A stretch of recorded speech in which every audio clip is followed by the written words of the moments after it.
বাংলাদেশে এই মুহূর্তে বেকার সমস্যা অবলম্বন উচ্চ শিক্ষিতর ভিতরে 12% বেকার সমস্যা বর্তমানে বহাল রয়েছে।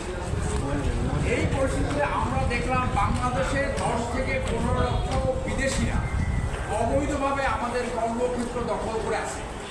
আমাদের দেশের সন্তানরা চাকরি পাচ্ছে না, তারা ভূমধ্য মহাসাগর থেকে বঙ্গোপসাগরে চাকরির খোঁজে মৃত্যুবরণ করছে। সেই ক্ষেত্রে এই অবৈধ 10 থেকে 15 লক্ষ অবৈধ বিদেশিরা আমাদের কর্মক্ষেত্র দখল করে আছে।